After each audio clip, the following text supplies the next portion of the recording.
बिना आँख वाली चुड़ैल की कहानी। अमावस्या की काली और सुनसान रात में नागिन की तरह चलती तेज हवाएं उस अंग्रेज के शरीर में सिरहन उत्पन्न करने के लिए काफ़ी थीं। उसके किए कुकृत्य की सज़ा आज उसे मिलने वाली थी।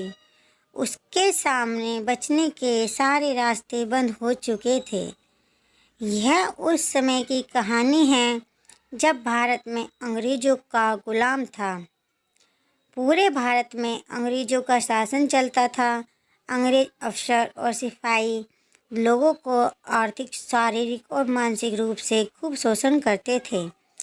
आंध्र प्रदेश के एक गांव में एक किसान रहता था जिसकी सुनैना नाम की एक बेटी थी। वह खेतों में अपने पिता के साथ मिलकर सभी काम किया करती थी। सुनैना दिखने के साथ साथ व्यवहार से भी बहुत अच्छी थी। उसकी प्रशंसा गांव के सभी लोग करते थे। एक दिन सुनैना अपने खेत में अकेले फसल काट रही थी। उसके पिताजी किसी काम से दूसरे गांव में गए थे। तभी वहाँ कुछ अंग्रेज आ थमके और अकेला देखा वह उसके साथ छेड़खानी करने लगे। सुनैना ने विरोध किया और जोर जोर से सहायता हेतु चिल्लाने लगी, लेकिन उसकी आवाज़ सुनने वाला वहाँ कोई भी नहीं था। उन चारों दरिंदों ने मिलकर सुनैना के साथ सबसे नीच कार्य कर दिया और उसको उसी की हाल पर वहीं छोड़ दिया। लोक लाज और शर्म के कारण पास बह रही नदी में सुनैना ने छलांग लगा दी और उसने आत्महत्या कर लिया। पूरे गांव में शोक की लहर फैल गई, लेकिन किसी की हिम्मत नहीं हुई कि उन अंग्रेजों को कुछ कह भी सके। सजा देना तो दूर, कुछ समय पश्चात एक अंग्रेज का शव जंगल में पड़ा मिला। अंग्रेज अफसरों में तहलका मच गया। अंग्रेजों ने खोजबीन शुरू की, लेकिन कुछ भी पता नहीं चला। ऐसे ही 2-3 दिन बाद एक और अंग्रेज सिपाही की दर्दनाक मौत हो गई तथा उसका शव नदी के किनारे एक वृक्ष से लटका मिला। उसकी दोनों आंखें फोड़ दी गई थी। लगातार 2 अंग्रेज सिपाहियों की मृत्यु ने लंदन में बैठे राज दरबार के लोग भी घबरा गए तथा उच्च स्तरीय जांच बिठा दी गई, लेकिन उसका भी कोई परिणाम नहीं मिला।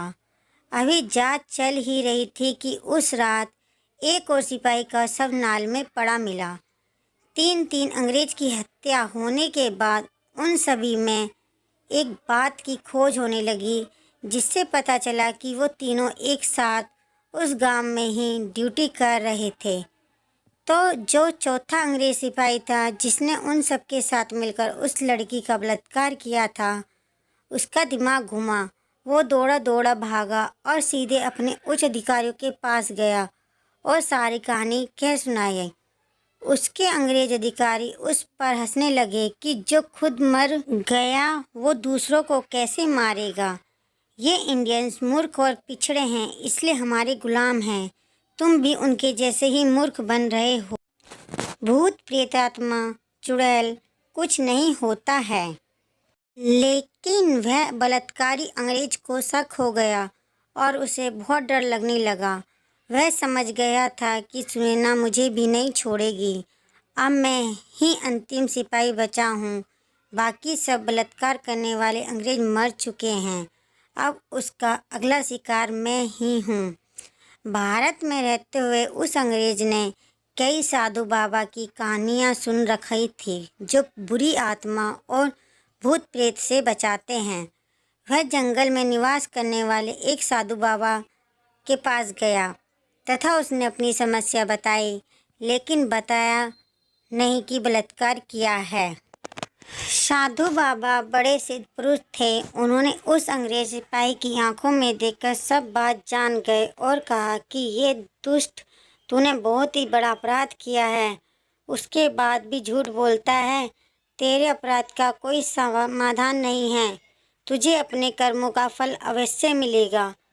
साधु बाबा के इन बातों से वह अंग्रेज सिपाही और घबरा गया तथा उसने इंग्लैंड जाने का निर्णय कर लिया।